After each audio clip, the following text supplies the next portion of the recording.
小张，你在干什么？阿姨，我们家衣服被风吹下来了，这不才找着。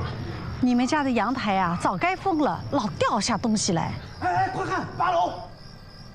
哎呀，小张，这是你家？丽丽，干什么你？这怎么办呢？小张，快去叫人呐！您好，这里是家园小区，现在有一个女人要跳楼，您立刻出警处理一下。我上去看一下。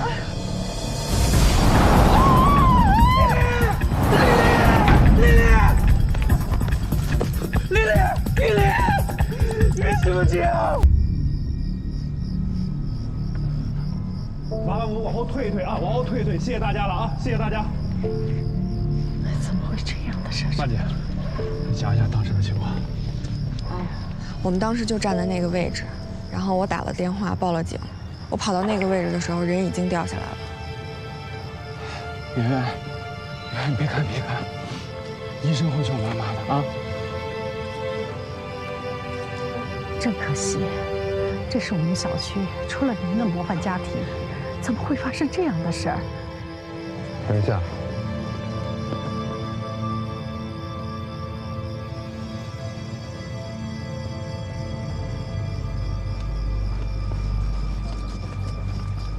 现场什么情况？现场来看，死者体表的创伤符合高楼之下的特征。从死者和大楼之间的距离判断，可以排除死者是在外力的推搡下而坠楼的可能。我本来想跑上去看看，我刚跑到那儿的时候就……他怎么在这里啊？秦警官，他是目击证人。哦，晓得了。大概情况就是这样的。王队，王队，这个案子您怎么看啊？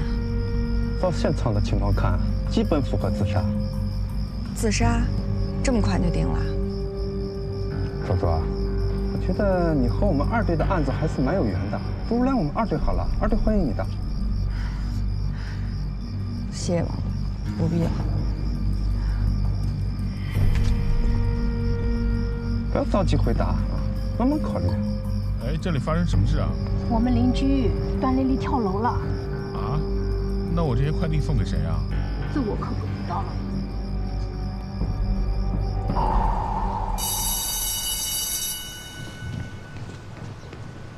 陆教授，你下课啦？如果又是无聊案子的话，就不必跟我说了。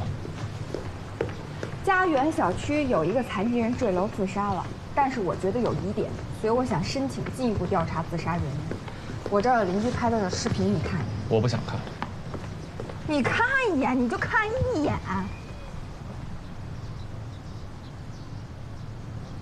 从视频上看就是自杀。好，2队的判断也是自杀，但我在楼下碰到了快递小哥，他手里拿了好几件死者的快递，都是前1、2天买的。昨天还在买，今天就自杀了，你不觉得这很奇怪吗？一点儿也不奇怪。虽然晾衣杆上有他双手清晰的指纹，但是他已经瘫痪1年多了，正常人做引体向上都很困难，他是怎么做到的呀？左哥，虽然你的这个质疑很合理，但是这个死者恰好是个例外，他的确是可以做到自己爬到栏杆上。你看啊，死者3年前因车祸导致下肢残疾，双腿肌肉萎缩，但他的上臂肌肉群紧实。而且肱二头肌与三角肌发达，单靠手臂力量抓住晾衣架坐到栏杆上，对他来说应该不算难事儿。而且恒检那边也说了，晾衣架上有他的指纹，证明他确实是这样做的。对了，顺便说一句，死者的过往病历显示他有1年多的抑郁症治疗经历。左哥，这个怎么看都不像有问题啊。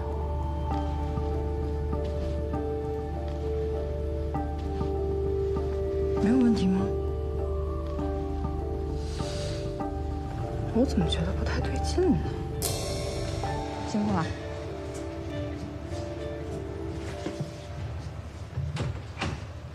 我说什么来着？可是凭我女人的直觉，女人的直觉是很准，但问题是你不是哥嘛？哎，你看。开个玩笑，怎么还动手呢？我们出去吃饭，放松放松。没胃口。等等。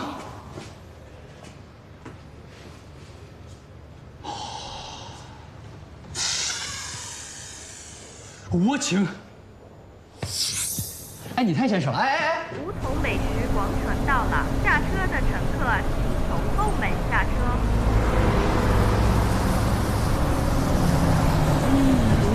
各位乘客，请扶好坐好。下车的乘客请刷卡。这司机怎么开车的？你抓好了。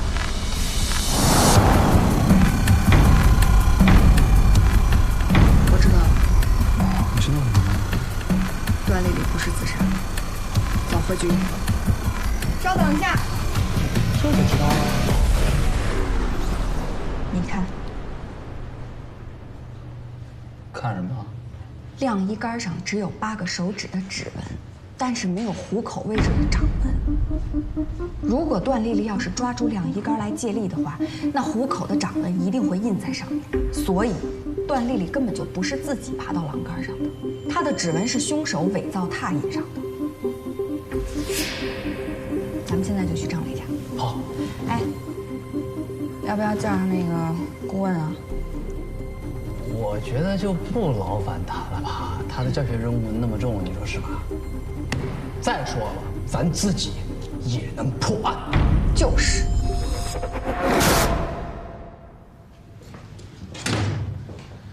这大周末的，还辛苦你们跑一趟，我给你们倒茶。哦，不用忙了，谢谢。我们就是过来看看，看看有没有什么难处需要帮忙的。阿姨，您别太伤心了，节哀顺变，别伤了身子。你说这孩子，啊，他为什么就想不开呢？让圆圆以后该怎么办？妈，你也别太难过，进屋休息一会儿。阿姨，请您留步。我们想问一下，当时段丽丽坠楼的时候，您在哪里啊？你这，你是在怀疑我吗？啊不，阿姨，我们不是那个意思，您别误会，我们就是例行公事的问问，还希望您能够配合我们。那天晚上，我跟老姐妹们跳舞去了。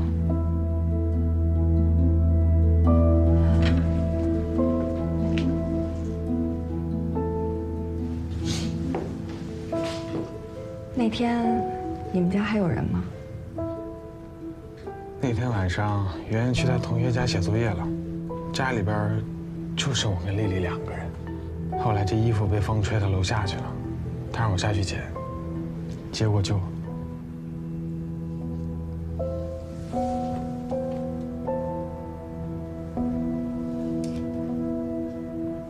谢谢啊，姐，祝一晨姐，嗯。怎么样？已经证实了，祖孙俩。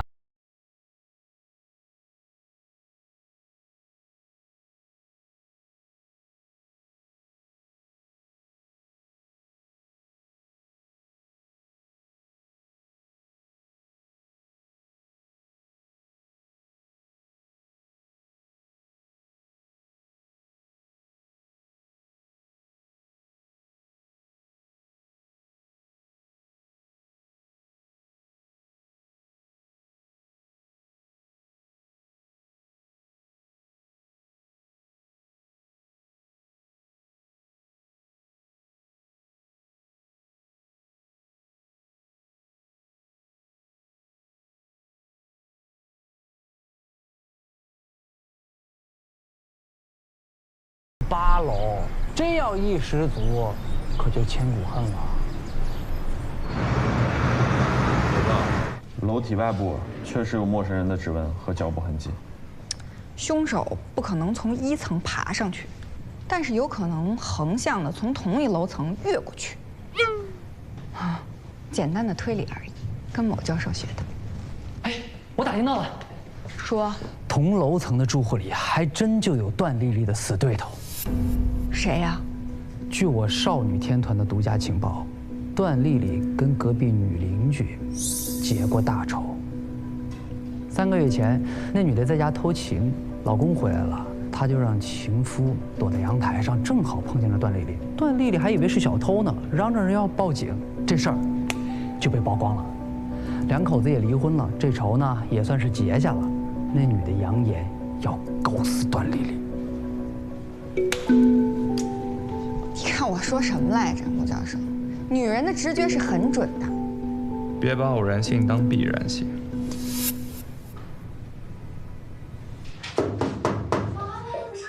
有人敲我家门。你们谁啊？警察。宝宝们，你们听到了吗？是真的警察哦！这小哥哥好帅啊，看到没有？宝宝们，小星星给起来哦，小礼物刷起来哦！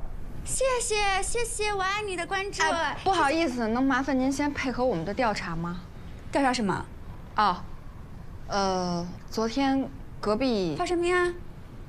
对。宝宝们，你们听到没有？他们刚刚说隔壁发生命案了！天哪！ Hello， 大家好，我是市公安局的谭佑警官。最近公交、地铁车站的盗窃案频发，还希望大家保护好自己的财物哦。对，我是安全形象大使。不管怎么样，希望大家能够多关注我局的微博、微信公众号，因为我们的工作需要您的支持。谢谢。天哪，你怎么这么厉害啊？怎么做到的？这样。 你好好回答这位警官的问题，我就告诉你。我先去帮你刷一波火箭啊！帮我多刷一点啊！请你回答一下，案发当晚你在做什么？当晚我在直播啊。直播？对啊。几点到几点啊？应该是从早上10点钟到凌晨3点钟，我一直都在镜头前，至少有10多万的人可以给我证明。 我可是很红的。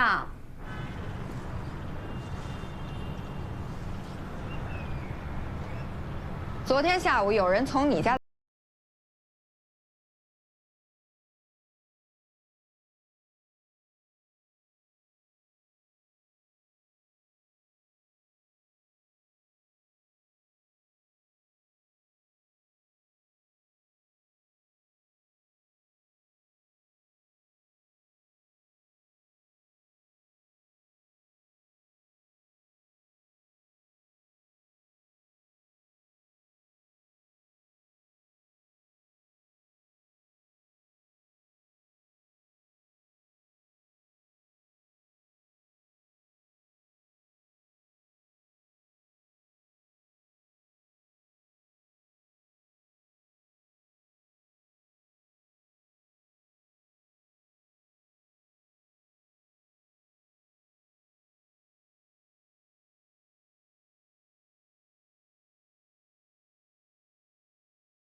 左哥，我查了那个男人的不在场证明，没问题。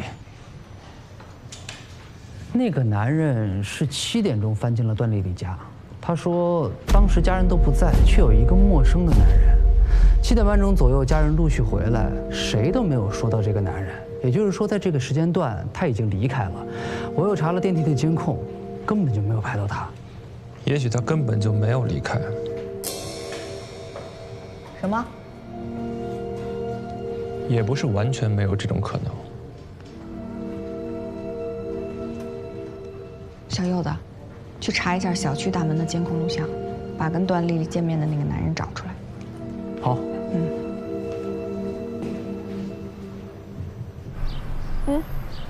来了。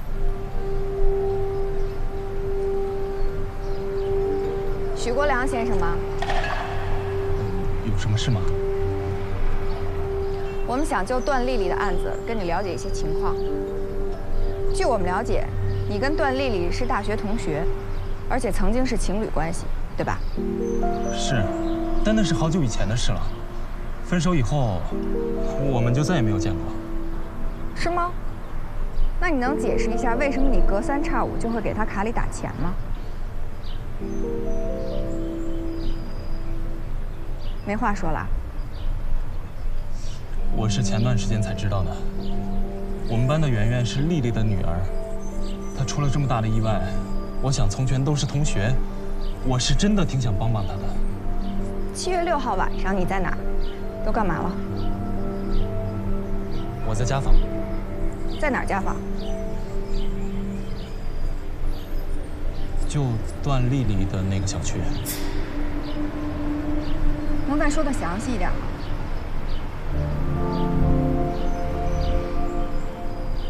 如果你不介意的话，可以跟我们到队里去坐一坐。段丽丽家。后来呢？坐了10分钟之后我就走了，然后到街上逛了一逛就回家了。徐老师，恐怕你还是要跟我们到队里去了。凭什么？因为你说谎了。这是家园小区的监控录像，当天晚上8点半，也就是段丽丽出事了以后，你才从他们家的小区离开。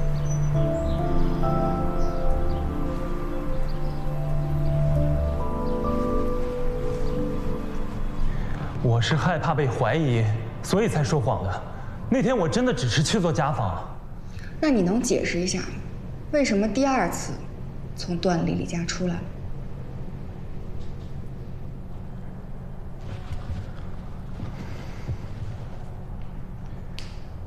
其实我是有点担心这个孩子，才折回去的。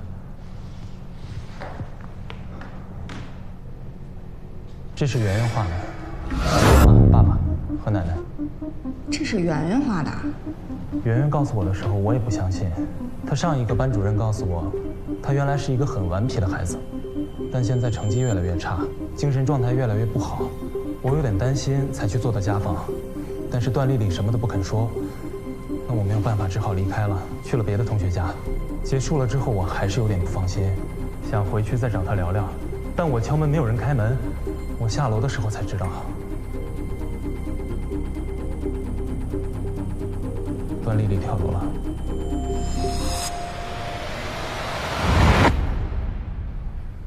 这画的什么呀？跟你的案子有关系吗？有关系。这是死者的女儿画的。对了。我重新做了病理检查，发现死者体内残留有镇定型药物斯诺斯成分。哦，这个我之前查过，他是为了治疗抑郁症，有服用安眠药的习惯。问题不在这儿，我看过他的病案，发现他的主治医生给他开的药是西地泮，是有人把他的药换成了斯诺斯。啊？有些体质的人服用了斯诺斯以后，会出现妄想、行为异常、梦游等行为。甚至导致自杀。是谁把他的药给换了？张磊换的。斯诺斯是处方药，一般人拿不到的。她婆婆从前是内科主任。喏，孟教授又对我们这案子感兴趣啦？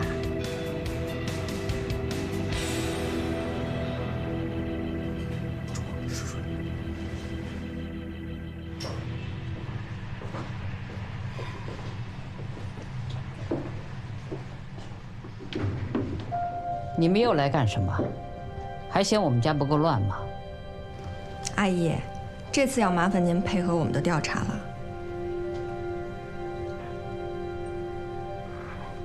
我们警方已经掌握了一些信息，所以请您主动的配合我。什么意思？我们在段丽丽的体内检测到了斯诺斯的成分。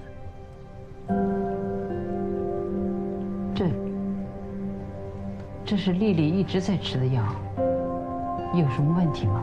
有问题啊，这不是她的药。原来的药是西地泮，她的药被人换过了。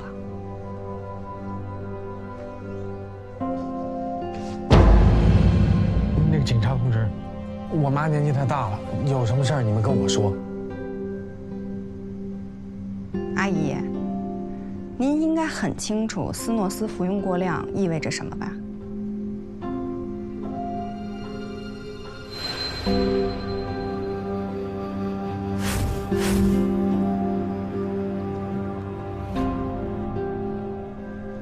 具体情况我们警方会进一步调查的，所以您要好好的配合我们，以避免一些不必要的麻烦。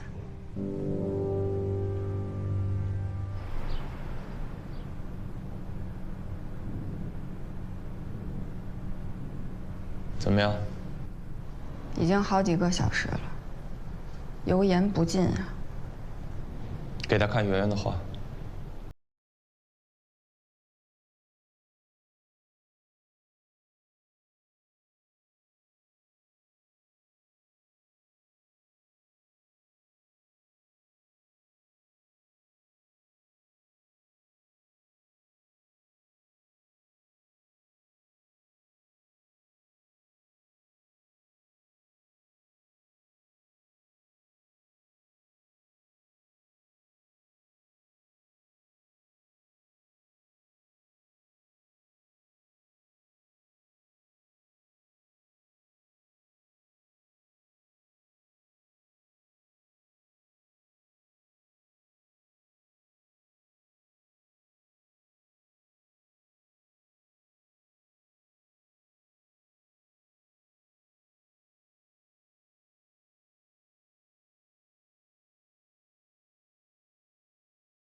力量，没有一次有置换的症状。记录很细致，也很专业，对应的剂量和反应也是合理的。我倾向于他没有说谎。我倾向于你的倾向。所以他的确不是导致段丽丽自杀的凶手，至少不是因为斯诺斯。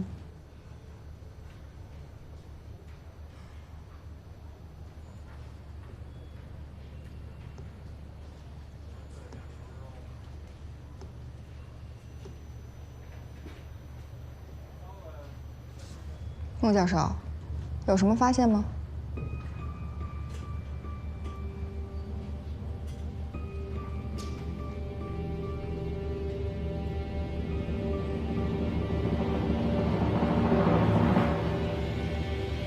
这是什么呀？刀片儿，还是镜子呀？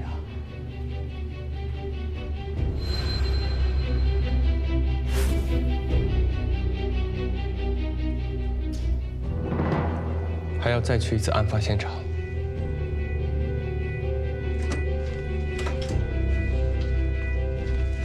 是谁啊？警察。你们干什么呀？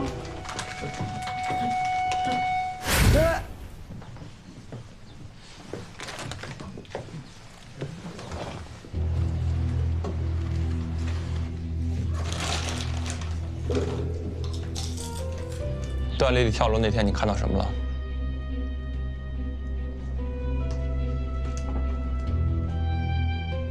哎，他们家那个晾衣架坏了算不算？第二天一大清早，他们家那个老公就一直在那修晾衣架、打扫阳台，还有整理渔具包。张磊。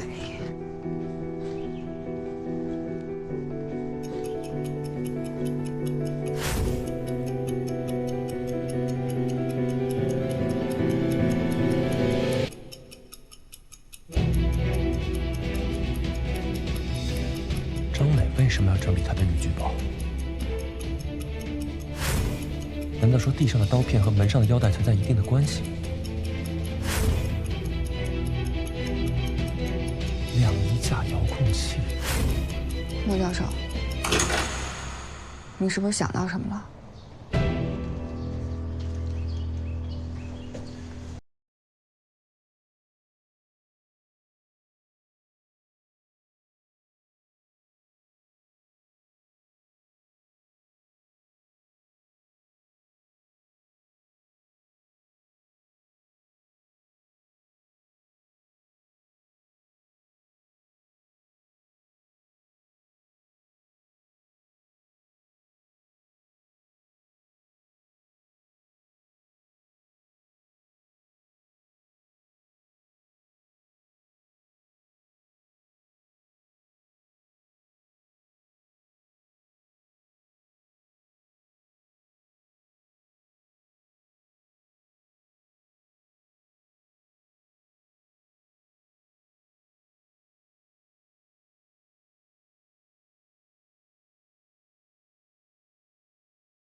坠楼之后，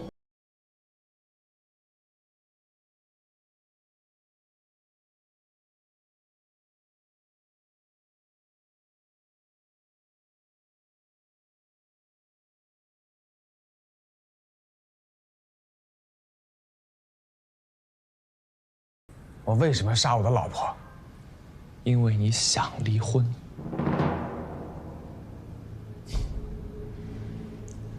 段丽丽遭遇意外，半身瘫痪，这导致她整个人性情大变。从她拍照片的姿势来看，在潜意识里，她应该是一个控制欲很强的人。她的转变，使得原本美好幸福的生活对你来说，突然之间变成了一种折磨。你想离婚，但你离不了。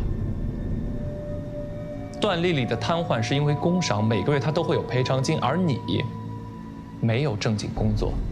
你知道，在抚养权方面你赢面很小，你也很清楚，如果孩子的抚养权给了段丽丽，这意味着什么？由于段丽丽的存在，整个家庭一直处于扭曲当中。孩子对家庭充满恐惧，在他的画里，所有的家庭成员都是诡异而恐怖的。为了让孩子可以健康成长，也为了你可以早日脱离苦海，你必须结束这个噩梦。而你选择的方式，就是亲手杀死这个始作俑者。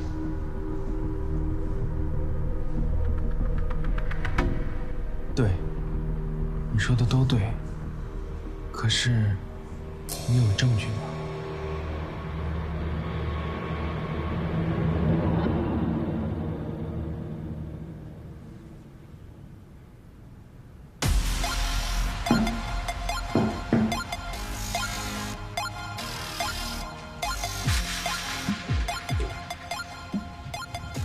张磊，你涉嫌谋杀你的妻子段丽丽，请你跟我们走一趟。你们有证据吗？百密必有一疏，世界上没有完美的犯罪。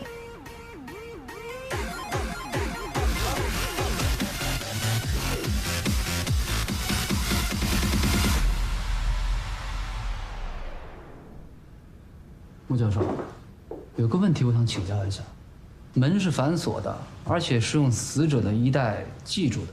如果是张磊打的结，那他又是怎么出来的呢？答案就在这个遥控器上。这条衣带跟段丽丽那条差不多。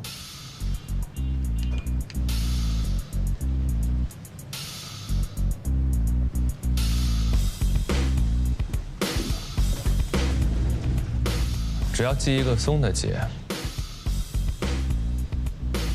留出一条门缝，人从门缝里钻出来。然后在外面把门关上，再用遥控器让晾衣架上升。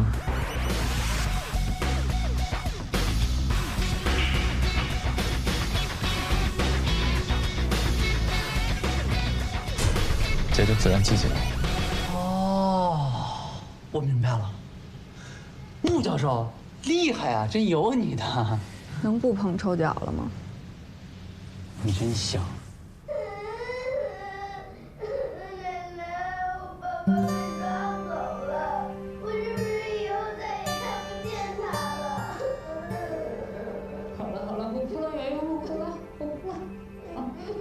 发生这种事儿，这孩子以后可怎么办啊？你跟队里说，以后经常来照顾一下吧。我来吧。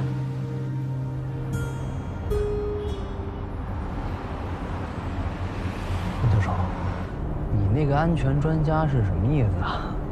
字面上的意思。我是说具体是干什么的？远距离指纹扫描、图像射频转换、耳部扫描识别、气味线索探测、障碍穿透型远程感知系统，听得懂吗？简单的说就是生物识别技术。好像很高级的样子。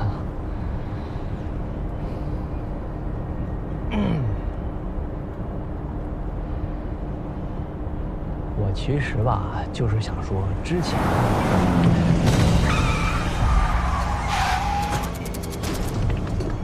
干嘛呢？这车有病啊！你不会是得罪什么人了吧？啊？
我腿断了啊！我的腿，哎，人呢？怎么走了？丢下了我一个人，无情的人呐！救命啊！老天呐！哎，你怎么又回来了？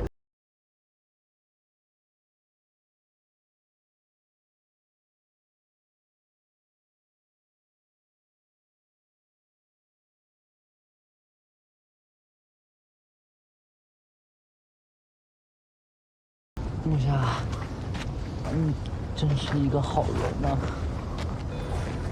我之前一直想找机会跟你说，对不起，是我误会你了。希望你大人不计小人过，继续努力，再创辉煌。啊！你这人怎么这样？我诚心诚意跟你道谢，你反应都没有。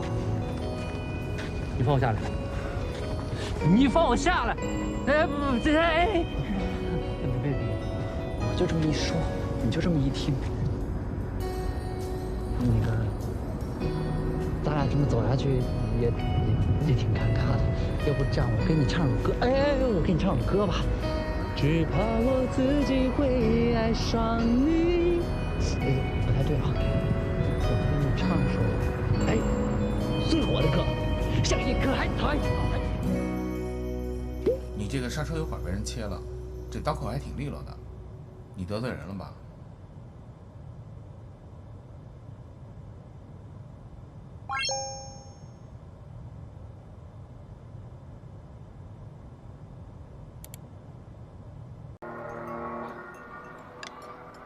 你在看什么？感兴趣啊？未上锁的房间。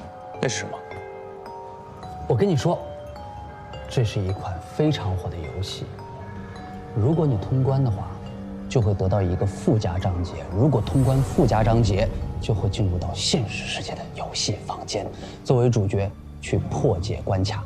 如果你不能破解关卡，就会死在里面，而且是真实的死亡。都市传说你也信？我跟你有代沟，我跟木木说，木木，你信不信？木木出了个车祸，你俩关系还挺好。患难兄弟，生死之交，对吧？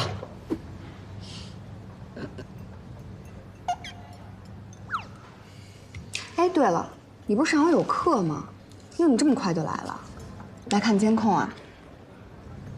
哦，我问过了，彪子说路口的那个监控刚好坏了，所以不排除有人为破坏的可能。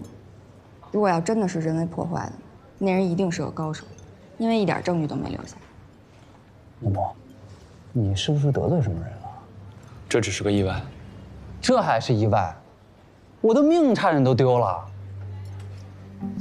我想了一下，那辆追我们的车不可能。要是真有人要置我于死地的话，也没必要拉扯一个警察来自讨苦吃。这事儿你别管。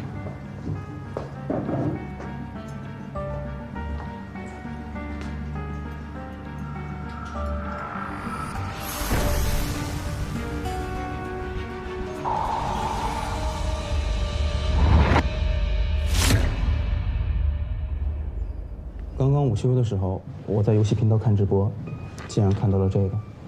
一开始我以为这是在模仿怎么破解第3章第2关，正好那关我也没过去，就多看了一会儿。可是越看越觉得不太对。难道是直播密室杀人？我也是这么想的，所以就立刻锁定了这个直播的 IP， 是梧州中街37号1310。走，我们去看看。帮我查一下这个手机，按路径反追踪。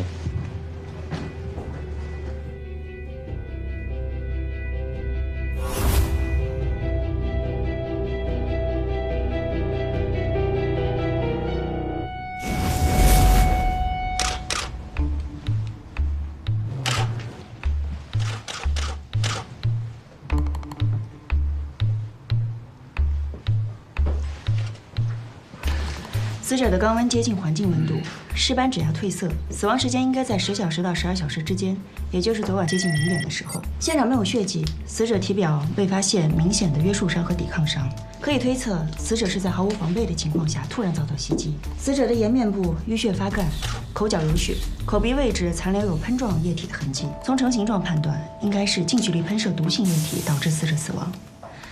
已做提取交由痕检保存鉴定了，但是我闻到了轻微的杏仁味，怀疑是氰化物中毒。好了，我先走了。申科长，局里见啊，注意安全啊。他用的这些化妆品都很高档，首饰也不便宜啊。可是如果他要是这么有钱的话，为什么会住在这么普通的公寓啊？你赶快叫网监的同志去调查一下这个游戏涉及的渠道和人群。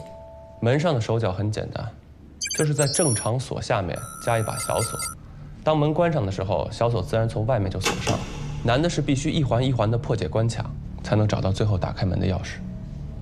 你们看视频，受害人回到房间，发现整个房间的摆设完全不同。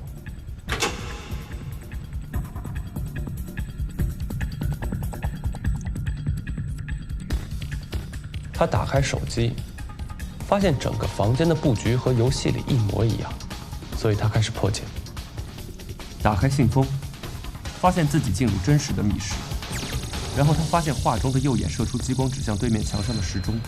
他来到时钟前，转动指针，在分针锁指方向发现了藏在照片后面的钥匙。然后他打开抽屉，发现4个颜色不一样的盒子。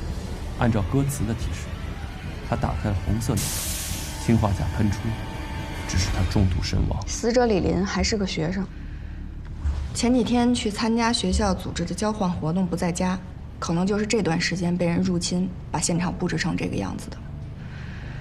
楼道里没有监控，所以没有任何线索。我简单的询问了一下死者在学校的情况，发现她的人际关系十分恶劣，因为自己长得漂亮，为了寻求刺激，专抢别人男朋友。班上的女同学都非常讨厌她，而且有人要扬言给她点颜色瞧瞧。这是一款非常火的游戏，如果通关附加章节，就会进入到现实世界的游戏房间。如果你要是不能破解，就会死在里面，而且是真实的死亡。模仿犯罪，密室杀人。穆教授，你的这个手机我已经帮你检查完了，靠的是另一个移动终端进行克隆，任何接近你超过1分钟的人都有可能侵入你的手机，所以暂时还没有办法查到究竟是谁。不过，黑进你手机的人都在你的程序里留了签名。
对不起，对不起。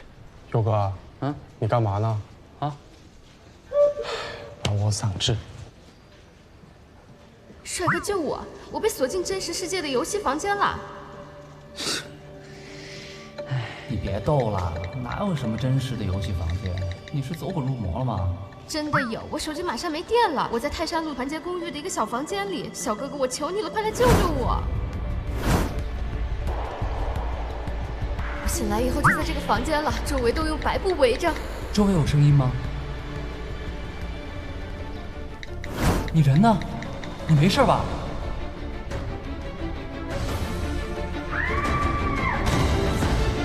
爱丽丝，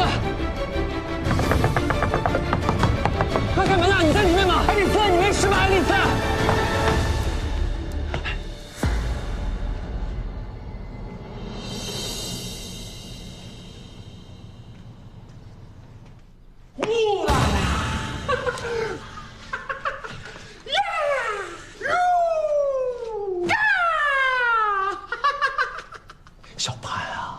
你这胆儿也太小了啊！就你这还玩恐怖游戏呢？我只是蒙了点白布，自己房间认不出来了。我哪敢碰啊？不是，万一有机关呢？不是张哥，你要玩，你能不能换个时候？我下午有考试，你又不是不知道。我错了妈！哎，小胖，我跟你说，你真的不能再沉迷在这些游戏里了啊！什么真实房间、真实审判啊，这根本就不存在的，不可能！网恋奔现，最危险。哎呀，哎，我说你这前女友照片准备留到什么时候啊？啊？不用你管。哟，脾气还挺大，切，你那什么破网名啊？爱丽丝，爱丽丝。哎，爱丽丝。啊，爱丽丝。你谁啊？龙少。呀，小哥哥，你真来救我了！你别过来。你不应该是一枚软妹子吗？你一男的在网上天天叫我小哥哥，小哥哥，不恶心啊？我也没说我是妹子呀，我头像是我偶像小松菜奈，耶。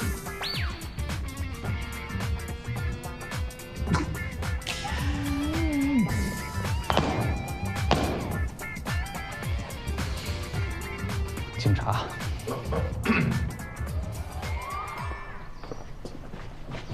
你说现在人这么无聊呢，这种玩笑都敢开？朱墨，你是怎么来这儿的？你是不是有什么新的发现啊？啊？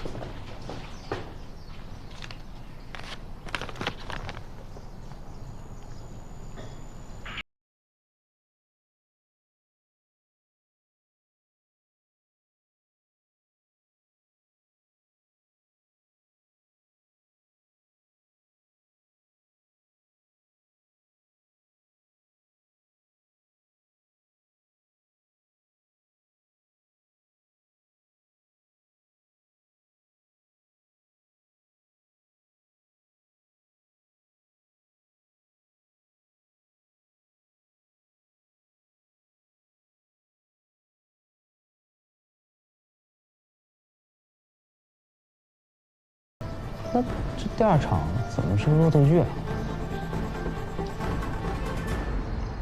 你是不是得罪什么大神了呀？这个 M 也太厉害了，我刚给你安的防火墙，分分钟就被他破解了。而且他发的短信都是基于国外的基站，这个真的很难查的。我知道了。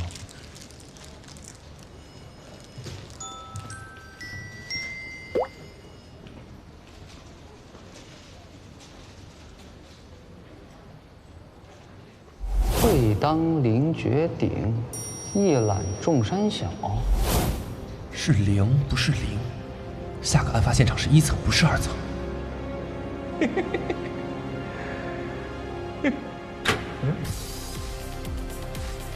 谁？嗯？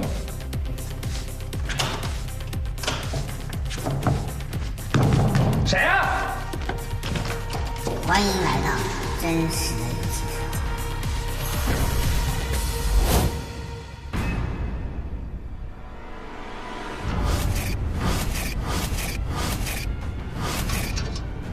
微信摄像头，不会又是直播吧？我得赶紧通知彪子，这要是网上有片儿，得赶紧撤下来才行。又是模仿副家长姐，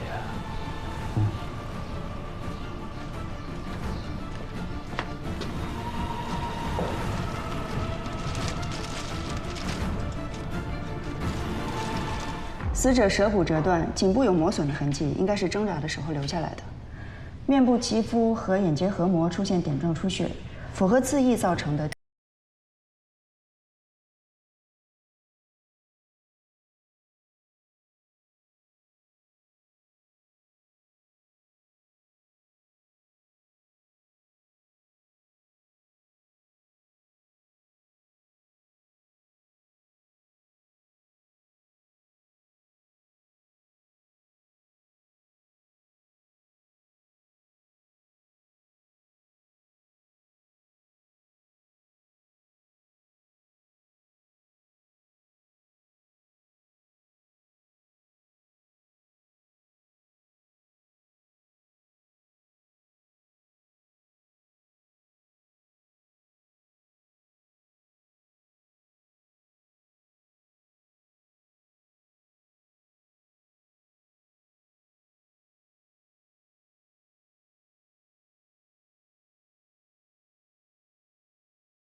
张继仁到底发现了什么？在他消失的10分钟里，他到底在干什么？他回来的时候为什么一直盯着墙看？最后为什么又会站在椅子上？但是墙上什么都没有。我到底忽略了什么？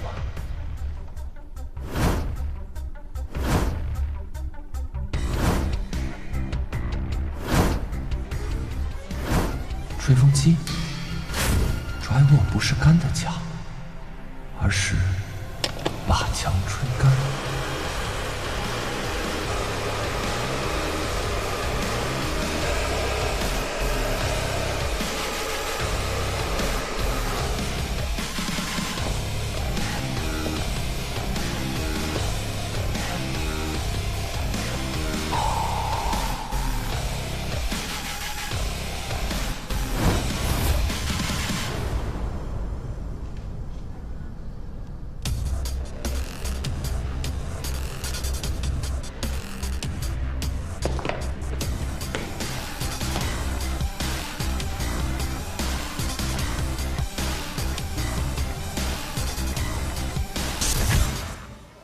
哥们儿群挺多呀，这么多群怎么查呀？这不是李林吗？你们看，李林好像在给张继仁介绍女学生办卡，从中间抽取提成啊。这2个人的关系肯定不那么简单。好吧，去学校调查的事情，就交给我吧。我最善于跟人民群众打成一片。请问张继仁，你认不认识？你们什么关系？别跟我提那2人，提起来我就来气。李林，我都不想提那个贱人。他在张继仁那里可以办2张10万的信用卡，结果只办了2张5万的。因为他是银行的嘛，我每次有经济问题，他总是帮我。跟你说话，你听见了吗？哎，同学你好，请问你认识李林和张继仁吗？不认识。等一下，你别着急啊，你是不是通过李林找张继仁办过信用卡？我是在他们那儿办过卡，但是卡里的钱我已经还清了，而且卡我也扔掉了。好，谢谢啊。我跟你说啊，我调查了信用卡列表中间的所有人，包括李林，发现了5个共同点：一，他们都是女人；第二，他们都是学生或者是没有固定工作的社会人员；第三，他们都爱慕虚荣。虚荣？80%的姑娘用的都是一水的名牌包跟名牌化妆品。他们没有固定收入，哪来的钱买这些名牌啊？这就是第4个共同点，他们手持的信用卡额度都非常高，5万到15万不等。他们没有还款能力，还用额度那么高的信用卡呀？第5点呢？第5个共同点就是，在结束聊天之后，他们都加了我的微信号。处理一个叫周琪琪的姑娘，我觉得她的气质与众不同啊。别做梦了，办这种卡的人你养不起。这怎么回事啊？张继仁把他的信用卡副卡给大学生们用，从中收取高额的利息和办卡费。高利贷啊？而且我还查到，每个月从其他账户打给张继仁的钱，远远超过了信用卡本身的还款额度。这些大学生没有赚钱的能力，怎么还啊？沈队，沈队。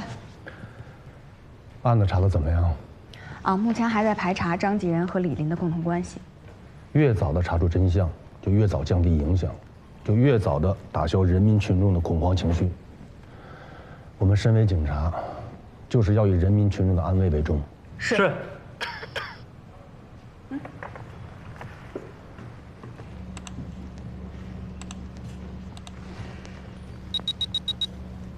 哇，这，阿左，你来跟他聊。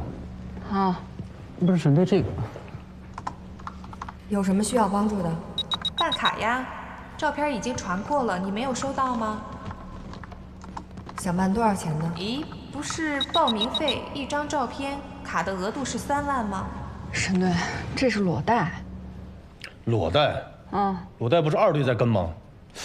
是不是就是那种还不上利息就用不雅照或者是不雅视频，甚至是特殊服务来回报的？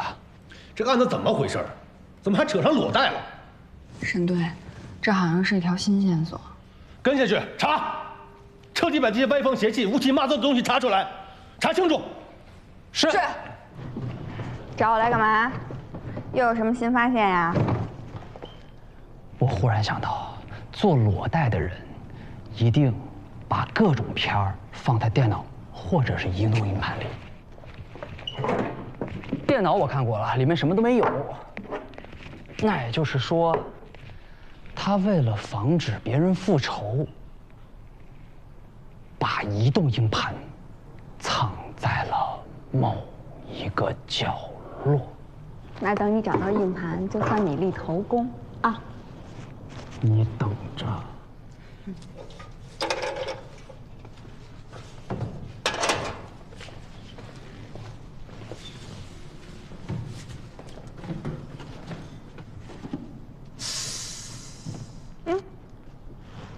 怎么了？卡手吧？哎，晶晶，可以啊，小柚子。这些女孩都怎么想的呀？谁知道啊？这都在这儿了吗？少了一个。谁？周琪琪。男人的直觉是不是挺准的啊？上次我就跟你说了，他不对。那天你在哪儿？在干嘛？那天我在帮小朋友做钢琴家教培训，家长们都可以证明。一整天吗？一整天。除了张继仁以外，还有谁知道你做裸贷的事儿吗？没有了。你好好想想，没什么值得怀疑的人吗？我想一下，我男朋友，可是他不知道我做裸贷的事情，而且他一直以为我脚踏2条船呢。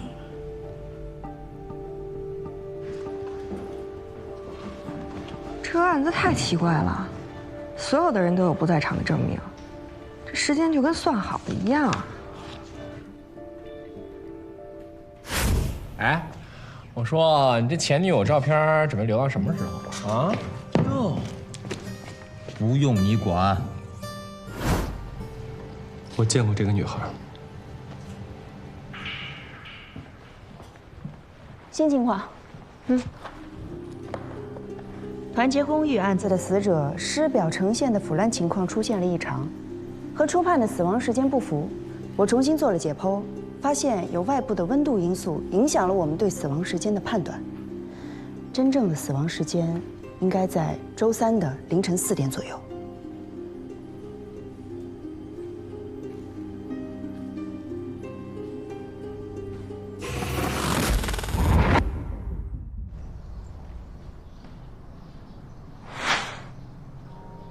时间是算好的。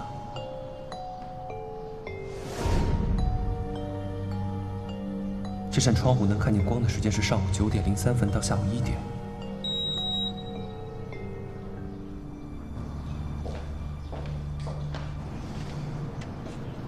上午9点到下午1点，4个小时。温度。您好，我想问一下，前天早上有没有什么异常的事情发生？前天早上没得呀。哦，想起来了。前天早上我搞卫生的时候，看到走廊里面有一堆的建筑材料，有木头块啥子的，我以为是哪家在装修，我就捡东西走了。是在哪家门口106门口，就在那边。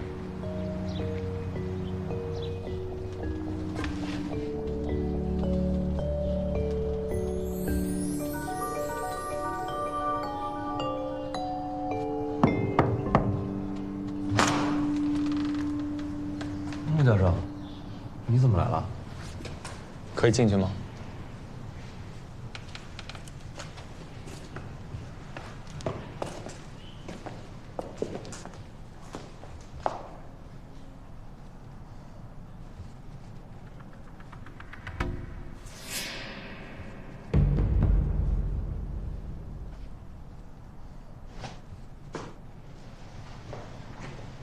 你一直没忘记你前女友吧？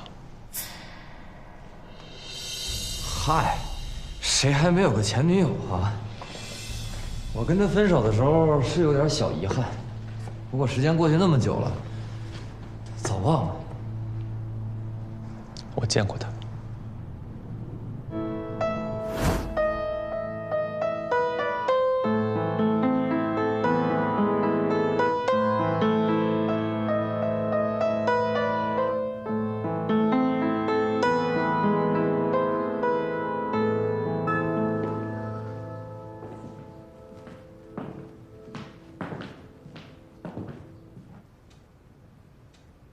《致爱丽丝》是周小姐最喜欢的曲子吧？我们应该不认识吧？潘明的网名就叫葬爱爱丽丝。你到底来干什么的？他一直没有忘记你。一切都过去了。那只是你以为过去了，但对于潘云来说，这件事情永远不会过去。他一直认为你甩了他是因为张继仁。你别给我提那个恶心的男人。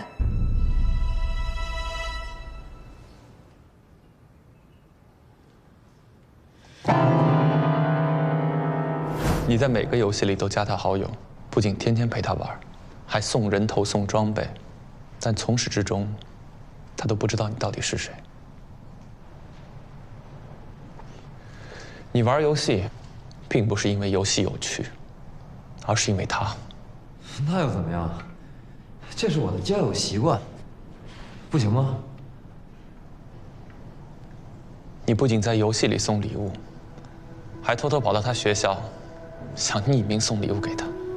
但没想到他不要，把礼物还给你了。就是这个吧？你想说什么？如果今天来只是为了证明我对前女友还念念不忘，那么请你出去。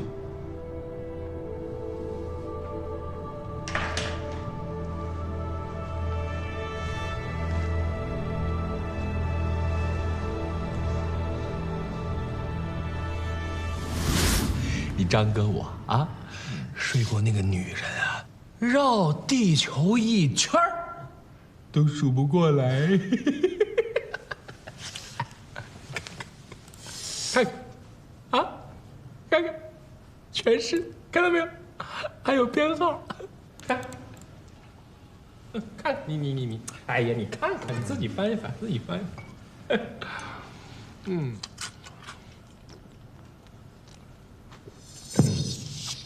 我跟你说，小白，主要是你哥有魅力，你知道吗？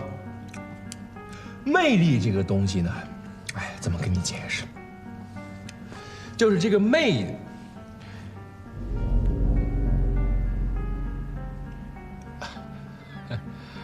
看到他了，哎，干什么？看到不就看到了吗？这不前任吗？你前任跟你还有关系啊？我跟你说，小白，他跟别的女的都一个样，他也要钱，啊！有一次，那个李玲介绍他认识，说他想借钱。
如果每个人都有时间证明，那就代表时间本身出了问题。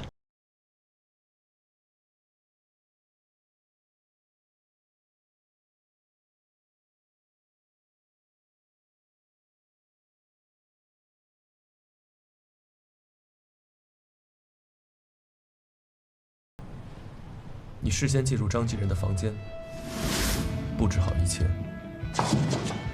欢迎来到真实纪实界。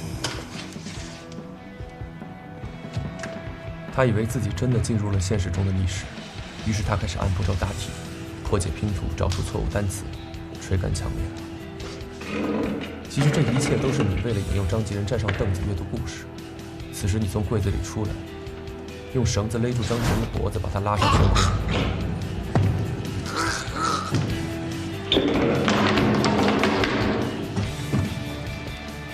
等张继仁断气之后，你将他挂在顶上。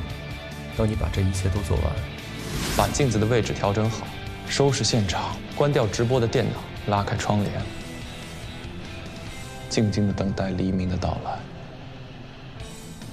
当阳光照射进房间，通过镜子折射到了你事先准备好的光感温控器上，启动空调。你就是利用温度的变化改变了尸体特征，令警方误判了受害时间。你在搞笑吧？他明明是死在真实的游戏房间，当时我要是在场，我是怎么出去的？其实从一开始，张继仁的房间就没有上锁。你故意拿一堆建筑垃圾放在他家门口，他回到家，以为是邻居在装修，也没在意。而你用鱼线拴上一根木头，躲在他的衣柜里，利用鱼线让木头顶住大门，造成了门从外面被锁上的假象。那木头呢？我又是怎么移动那些堵住门的木头呢？不用你移，你知道，每天早上都会有人来收掉楼道里的垃圾。你需要做的，只不过是剪断鱼线，等人把垃圾收走，就可以堂而皇之地离开房间。你说的这些都只是你的推测，证据呢？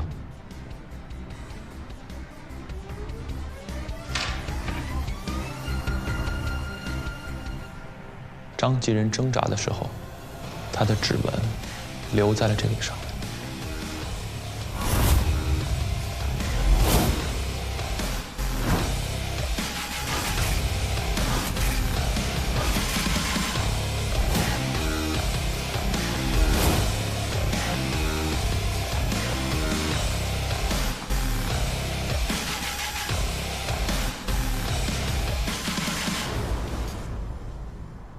既然你已经发现了，我就只能坦白。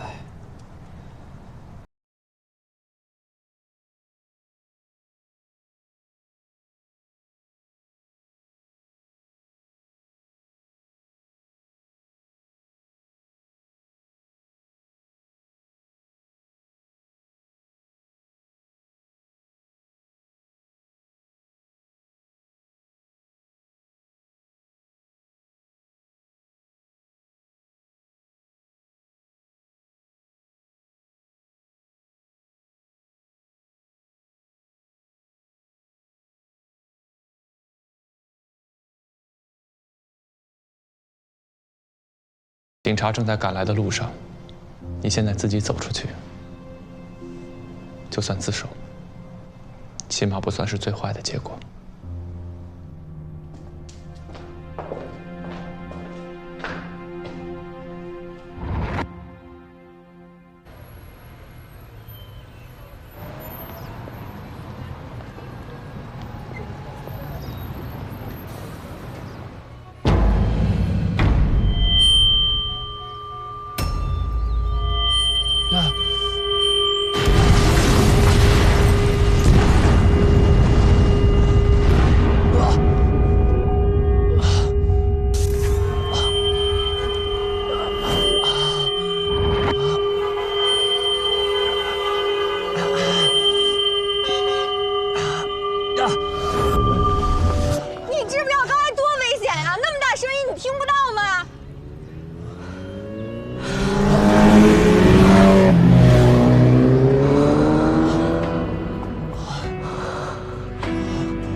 说什么？